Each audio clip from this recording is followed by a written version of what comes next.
Bharti Vyas from JMP English Medium, Saraswati Group of Education.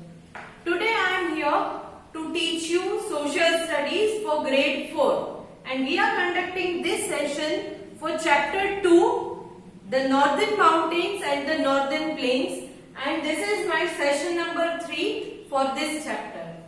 So before we take up this session 3, let me recall the previous chapters. Okay? पहले के chapter में हमने क्या पढ़ा था, एक बार ये हम जान लेते हैं. Firstly, the Northern Mountains. Northern Mountains क्या है? Towards the north side of India, we are having so many mountains which are the Himalayas.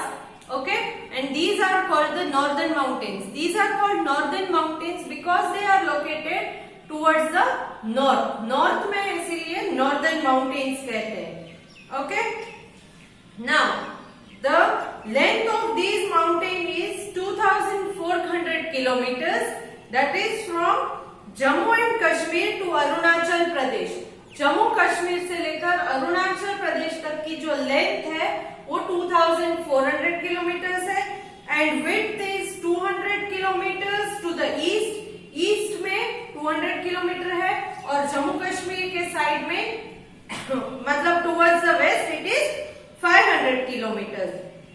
Then we also studied 3 parallel ranges. इन माउंटेन्स में 3 पैरेलल रेंजेस जाती हैं, 3 parallel ranges which are they? Yes, the Himadri, the Himachal and the Shivalik range. Himadri range, Himachal range and Shivalik. Himadri range is also called the Greater Himalayas. Then Himachal is also called the Middle Himalayas or the Lesser Himalayas and Shivalik are called the Lower Himalayas. सबसे ऊपर हिमाद्री है, बीच की हिमाचल है और सबसे नीचे है वो है Shivalik range. Then Himadri range के बारे में हमने डिटेल स्टडी की थी जिसमें हमने जाना कि highest mountain peak mount Kanchenjunga and mount Annapurna are found here and important mountain pass that is Zojila pass is found in Jammu and Kashmir. Okay, then we studied in the second session regarding the Himachal range. Himachal range के बारे में हमने बहुत सारी जानकारी ली थी, जैसे कि in Himadri there are no living things found, very less because it is covered with snow throughout the year. But in Himachal there are many beautiful valleys such as Kashmir, Kulu, Kangra. And then some hill station, beautiful hill station like Mussoorie, Nainital, Almora and Darjeeling. Then we also studied जैसे कि हिमाद्री में जोजिला पास था Jammu and Kashmir में, वैसे ही रोहतांग पास is in Himachal Pradesh and it is very important mountain pass located here. Then we studied about the Shivalik range. Shivalik range के बारे में detail study हमने सेकेंड सेशन में की थी, in which we learn that it is the southern most range. Okay, and the mountains are actually hills, they are not so high. ये hills से भरा है, माउंटेन्स नहीं है ज्यादा. Then terrace farming is important in this Shivalik range. Terrace farming बहुत important है Shivalik range में. टेरेस फार्मिंग मतलब क्या है, मैंने आपको बताया था कि टेरेस फार्मिंग मीन्स माउंटेन को स्टेप्स में कटिंग करके वहां पर उसमें फार्मिंग की जाती है, खेती की जाती है. Why it is done? Because otherwise the water will flow down of the slope. Slope में से पानी फ्लो होके नहीं तो नीचे आ जाएगा और प्लांटिंग के लिए, किसी भी चीज को ग्रो करने के लिए वाटर बहुत जरूरी है.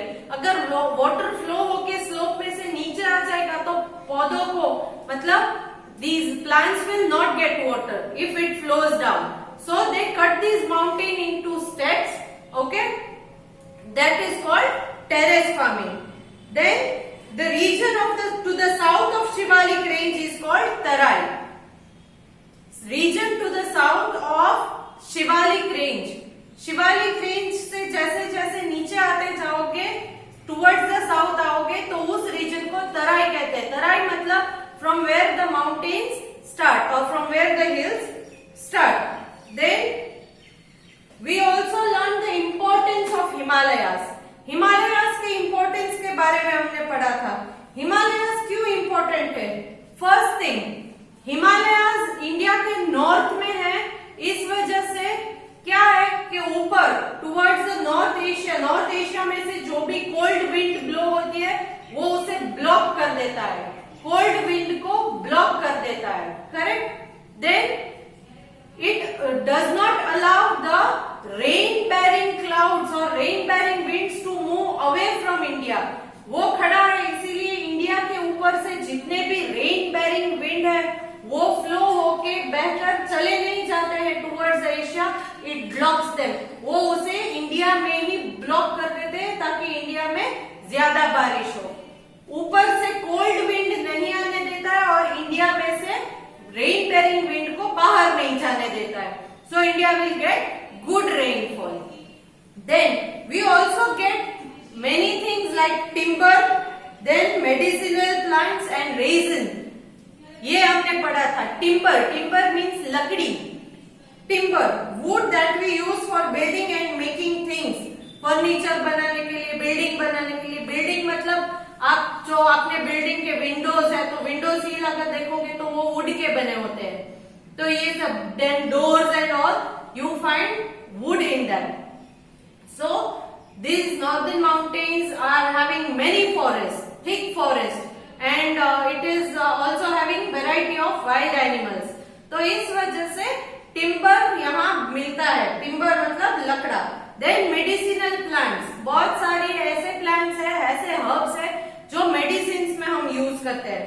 देन रेजिन क्या है? A sticky substance that is produced by some tree and is used for making medicine, varnish and so on.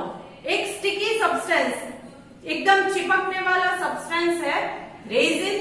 ये किस चीज में काम आता है? कुछ मेडिसिन बनाने में काम आता है ये sticky substance. Then it is also use as varnish. Varnish मतलब क्या? आपने लकड़ी का फर्नीचर अगर देखा हो तो फर्नीचर बनाने वाला कारपेंटर जब ये फर्नीचर बना के कंप्लीट कर देता है तब उसके ऊपर एक शाइनी मटेरियल लगाकर उसे एकदम पॉलिश करता है. इसको वार्निश कहते हैं. ये वार्निश है ये रेजिन से बना है. Okay, so resin is a sticky substance used for making medicine, varnish etcetera. Okay, then main importance of Himalayas क्या है? सबसे important, yes, Himalayas provide water to many rivers and hence help the living beings to exist. So living things के लिए सबसे जरूरी है water. और ये water जो है वो हिमालयास में जो स्नो है, okay, that is in Himadri range. So greater Himalayas में जो स्नो है वो मेल्ट होके ग्लेशियर बनते हैं. ग्लेशियर मतलब big masses of ice, big pieces of ice. बड़े बड़े आइस के टुकड़े बनते हैं. Then they further melt and it flows down. जब आइस मेल्ट होता है तो it becomes water and it flows down. ये ग्लेशियर्स जब फ्लो होते हैं and it further starts melting, converts into water and then it becomes a river.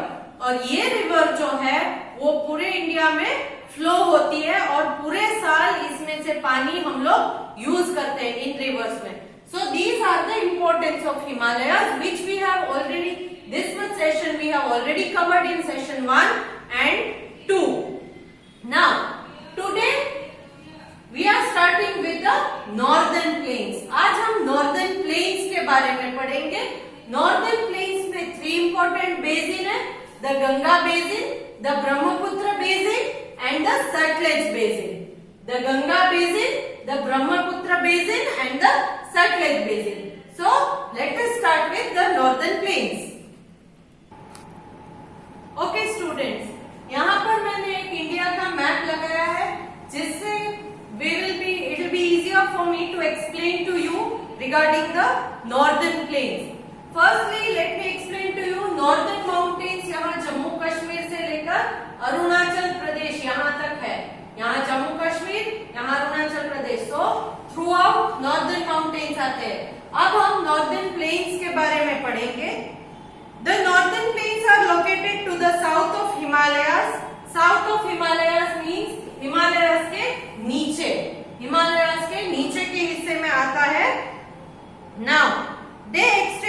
Punjab in the west and Assam in the east. वेस्ट में यहाँ पंजाब, ये orange colour का दिख रहा है, यहाँ से पंजाब से लेकर ये असम पिंक कलर का, Punjab to Assam, Punjab in the west to Assam in the east, यहाँ से यहाँ तक ये एक्सटेंड होता है northern plains. Okay, the east west extend of the plain is about 2400 kilometres. East से वेस्ट तक का जो एक्सटेंड है, लेंथ है, वो 2400 किलोमीटर्स अप्रोक्सीमेटली है. And they are about 150 to 300 kilometres wide. Wide means उसकी चौड़ाई, कितना चौड़ा है, 150 से लेकर 300 किलोमीटर्स तक चौड़ा है. They cover the states of Punjab, Haryana, Uttar Pradesh, Bihar, West Bengal and parts of Assam. So Punjab, Haryana, Uttar Pradesh, Bihar, West Bengal, this yellow color here, and parts of Assam, this pink color. So northern plains कहाँ है? Punjab, Haryana, Uttar Pradesh, Bihar, West Bengal and parts of Assam. यहाँ सब जगह पर northern plains आते हैं. Next, the northern plains are flat level land. Northern plains, इसको plains क्यों कहते हैं? क्योंकि ये flat surface है, level land है, वहां पर mountains नहीं है, valleys नहीं है. So they are flat, hence they are called northern plains. Northern side में है, इंडिया के north में है, इसीलिए northern, and plain flat level land है, इसीलिए plains कहते हैं. ठीक है? The northern plains are flat level land. Many rivers which originate in Himalayas flow through these plains. Himalayas में कुछ rivers ऐसी है, as I told you कि glaciers melt होकर पानी बनता है और उससे rivers बनती है. तो ऐसी बहुत सारी northern mountains में rivers है जो flow होके नीचे northern plains तक आती है. Mountain, northern mountain से start होके नीचे northern plains तक आती है. Flow through the plains. Since these rivers begin in the Himalayas, they are perennial rivers and have water throughout the year. ये river क्योंकि northern mountain से start होती है, snow melt होने के बाद पानी आता है, तो इस वजह से इन rivers में पानी जो है वो throughout the year होता है. Throughout the year पानी आता ही रहता है. So these rivers are called perennial rivers. Let me explain. Perennial का मतलब ये है कि जिन rivers में पूरे साल पानी हो, उन rivers को perennial rivers कहते हैं. A river that flow at all the time of the year. All the time of the year ये rivers में पानी flow होते ही रहता है. So these are called perennial rivers. So if anybody asks you what is perennial river, so you should be able to answer that the rivers which flow throughout the year are called perennial rivers. Okay? I hope that much is clear to you. Now, these rivers does make the plain rich and fertile. इस वजह से क्योंकि इन reverse में पानी पूरे साल होता है, तो उस वजह से जो नॉर्दर्न प्लेन्स का रीजन है वो बहुत फर्टाइल है. Fertile means good and suitable for growing crop. क्यों? क्योंकि आपने देखा होगा कि जब भी ऊपर से माउंटेन्स में से रिवर फ्लो होके या पानी फ्लो होके नीचे आता है, तो उस पानी के साथ सिल्ट मतलब स्मॉल पार्टिकल्स ऑफ सैंड और स्मॉल पार्टिकल्स ऑफ क्ले, ये छोटे छोटे जो पार्टिकल्स होते हैं, जैसा आपने देखा होगा बारिश की सीजन में जब बारिश का पानी फ्लो होता है तो उसके साथ बहुत सारे कचरे या बहुत सारी डस्ट भी फ्लो होके आती है ना. यस, आपके घर में भी कभी कभी आपके जो घर का वरांडा है आगे का, वहां भी वो बहुत सारी सैंड या डस्ट आ जाती है. तो ये क्या है, रिवर के पानी जब ऊपर माउंटेन में से फ्लो होके नीचे आता है तो उसके साथ ये सिल्ट भी फ्लो होके नीचे आता है. नीचे जब ये रिवर्स प्लेन्स में पहुंच जाती है, ऊपर से फ्लो होके नीचे प्लेन्स में पहुंच जाता है पानी, तो उसका फ्लो कम हो जाता है, थोड़ा स्लो डाउन हो जाता है, और इस वजह से ये सिल्ट जो है वो प्लेन्स में धीरे धीरे करके डेपोजिट, डेपोजिट मतलब जमना शुरू हो जाता है, ओके, वहां पर डेपोजिट हो जाता है। और ये सिल्ट बहुत अच्छा होता है किसी भी क्रॉप को ग्रो करने के लिए, hence it makes the plains very fertile. और इस वजह से ये रिवर्स जो है फ्लो होके नीचे आती है और नॉर्दर्न प्लेन्स बहुत फर्टाइल एरिया बन जाता है। Fertile area means good for growing crops, okay. Now an area watered by river and its tributaries is called basin, okay, a large flat area where small rivers join a large one। कोई भी flat area जहाँ छोटी छोटी नदियां इकट्ठा होके एक साथ बड़ा एक वाटर बॉडी में ज्वाइन होती है तो उस रीजन को बेसिन कहते हैं। क्या कहते हैं? Basin. An area watered by river and its tributaries, tributaries means एक रिवर में से अलग अलग छोटी छोटी स्ट्रीम्स निकलती है। स्ट्रीम्स तो नहीं कह सकते, स्ट्रीम से थोड़ी बड़ी होती है मगर उसी रिवर का एक पार्ट होता है, तो इसको हम बोलेंगे ट्रिब्यूटरी, ओके। जहां पर रिवर ट्रिब्यूटरी सब इकट्ठा होके एक फ्लैट एरिया में और एक बड़े वाटर बॉडी में ज्वाइन होता है तो इसको हम बेसिन कहते हैं। The northern plains can be divided into 3 basin. Northern plain को 3 बेसिन में हम डिवाइड करते हैं। मैंने पहले आपको बोल दिया था कि we are going to study about 3 important basins of the northern plain. Northern plain के 3 इंपॉर्टेंट बेसिन्स है। The Ganga basin in the centre, सबसे बीच में आएगा वो है Ganga basin. Brahmaputra basin in the east and Sutlej basin in the west. Centre में जो है वो गंगा बेसिन है, फिर towards the east it is eastern side में Brahmaputra basin and western side में Sutlej basin, okay. I hope this much is clear to you, okay. So now let us start with Ganga basin. सबसे पहले गंगा बेसिन के बारे में पढ़ते हैं।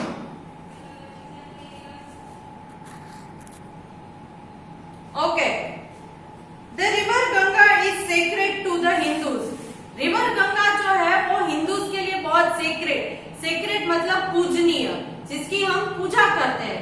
आपने सुना होगा कि कोई भी पूजा है तो हम गंगा घाट पर, गंगा किनारे जाते हैं, गंगा जी की आरती भी होती है, करेक्ट। गंगा जी की आरती आपने टीवी में और शायद आप गए भी होंगे वहां पर। हरिद्वार में बहुत एक फेमस है, हरिद्वार, ऋषिकेश, यहाँ सारी जगहों पर ये गंगा जी की आरती बहुत फेमस है। तो गंगा इज सेक्रेड मतलब पूजनीय रिवर है हिंदूज के लिए। It has its source in the Gangotri glacier high up in the Himalayas and flow through the states of Uttarakhand, Uttar Pradesh, Bihar and West Bengal.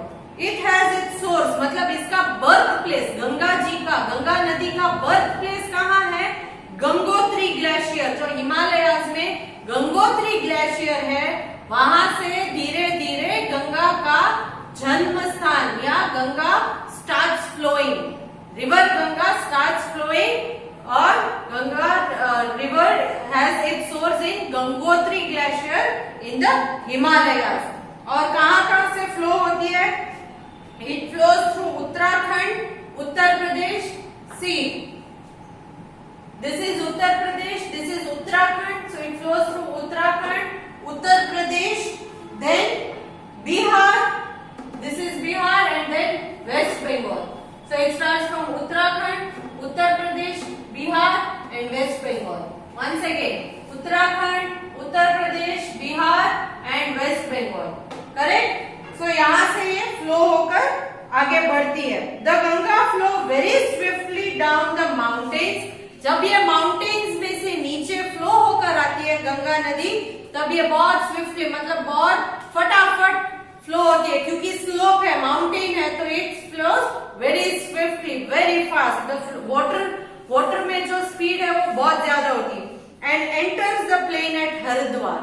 फिर वो माउंटेन्स में से फ्लो होकर नॉर्दर्न प्लेन्स में कहा ज्वाइन होती है? हरिद्वार तक पहुंचती है। हरिद्वार है वो नॉर्दर्न प्लेन में आता है।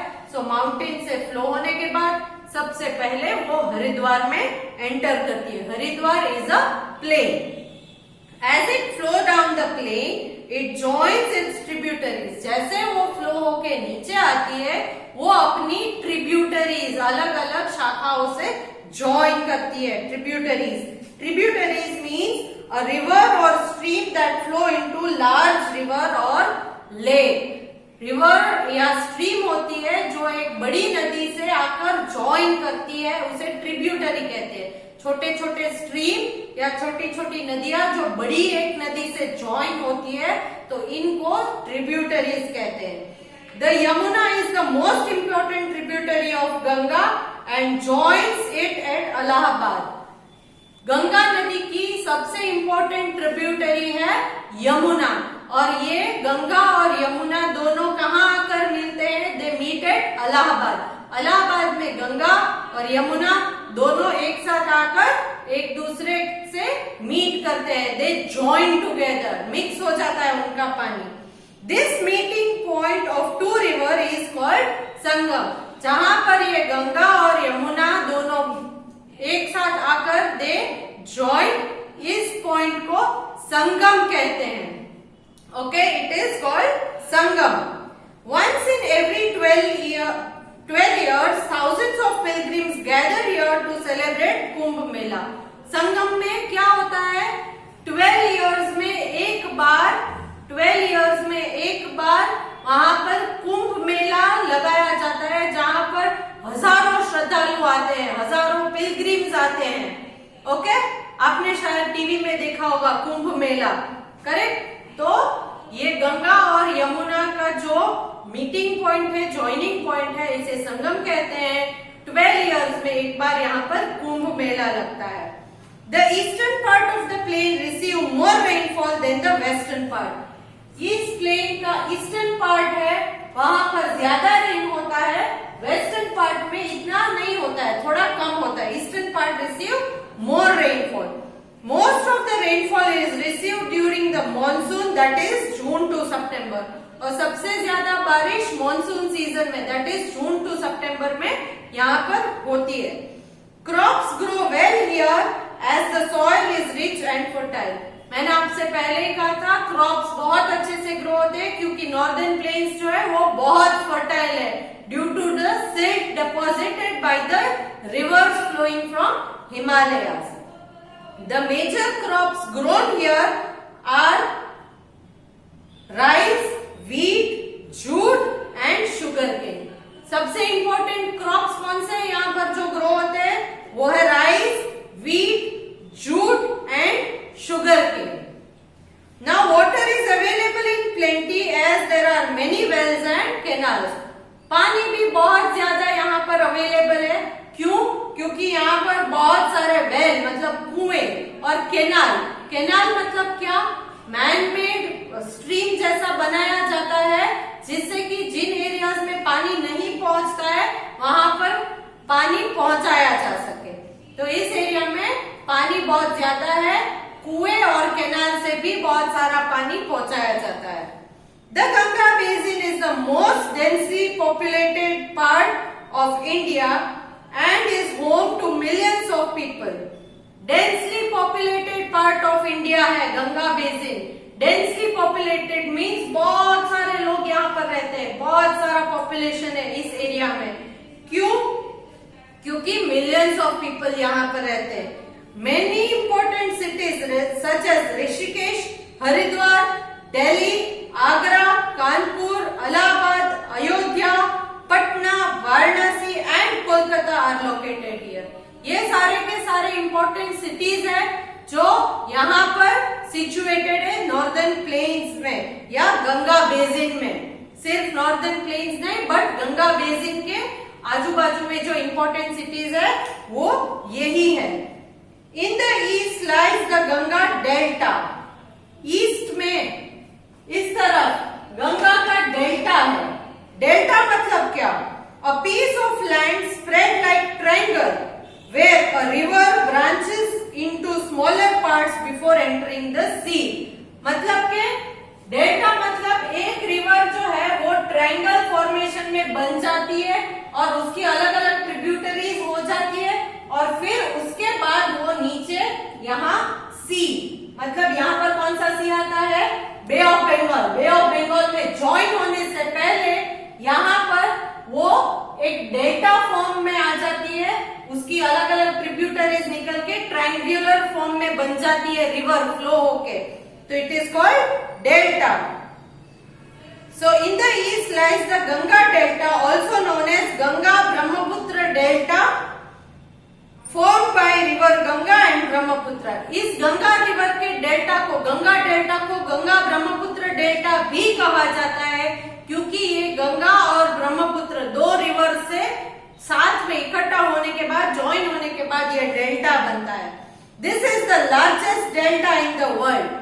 पूरी दुनिया का सबसे बड़ा डेल्टा है ये गंगा डेल्टा या Ganga Brahmaputra delta. Here the river breaks into many smaller rivers before entering Bay of Bengal. यहाँ पर गंगा डेल्टा में जो रिवर है वो ब्रेक होने के बाद, ब्रेक मतलब उसकी अलग अलग स्ट्रीम्स निकलती है और अलग अलग स्ट्रीम्स निकलने के बाद वो ज्वाइन होता है बे ऑफ बंगाल में। So it breaks into many small rivers before entering Bay of Bengal.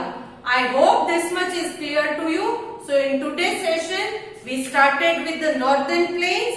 Then I explained there are three main basins: Ganga Basin, Brahmaputra Basin, Satluj Basin, and detailed study we had about the Ganga Basin.